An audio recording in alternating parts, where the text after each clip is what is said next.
చాలాసార్లు పిల్లలు చాలా సీరియస్ కండిషన్స్కి వెళ్ళేది లేదా ఐసీయూలో జాయిన్ అవ్వడం ఇలాంటి విషయాలు జరిగేవి మోస్ట్లీ పేరెంట్స్ అన్అవేర్నెస్ వల్ల, లేకపోతే ఎర్లీగా ఐడెంటిఫై చేయలేకపోవడం వల్ల.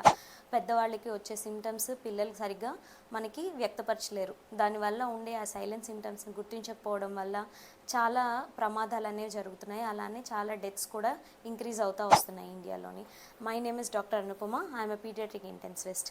లాస్ట్ 10-15 ఇయర్స్ నుంచి పీడియాట్రిక్స్లోని, లాస్ట్ 6 ఇయర్స్ నుంచి కేవలం పీడియాట్రిక్ ఐసీయూలో వర్క్ చేస్తూ నాకు అర్థమైన విషయం ఏంటంటే, మదర్స్కి కానీ పేరెంట్స్కి కానీ ఎవరైతే దగ్గర ఎడ్యుకేటర్స్ ఉంటారో వాళ్ళకి కానీ పిల్లల అవగాహన, అంటే పిల్లల మీద ఎక్కువ అవగాహన, డేంజర్ సైన్స్ని ఎలా ఎక్స్ప్లెయిన్ చేయాలి, ఏ సిమ్టమ్ బయటికి ఎలాగా, ఎందుకంటే పిల్లలు నోట్తో చెప్పలేరు కాబట్టి ఆ సిమ్టమ్స్ని ఎలా రికగ్నైజ్ చేయాలి తెలిస్తే out of every 4 or 5 PICU patients, easily 2 to 3 can be easily prevented from joining to PICU.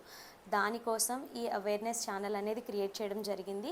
ఎవరైతే ఇంట్రెస్ట్ ఉంటారో, అంటే పేరెంట్స్ కానీ, ఎడ్యుకేటర్స్ కానీ, లేదా పీడియాట్రిషియన్స్ కానీ ఇలాంటి సమాచారాలు తెలుసుకోవాలనుకుంటారో వాళ్ళందరూ welcome to our community. Welcome to next gen పికు.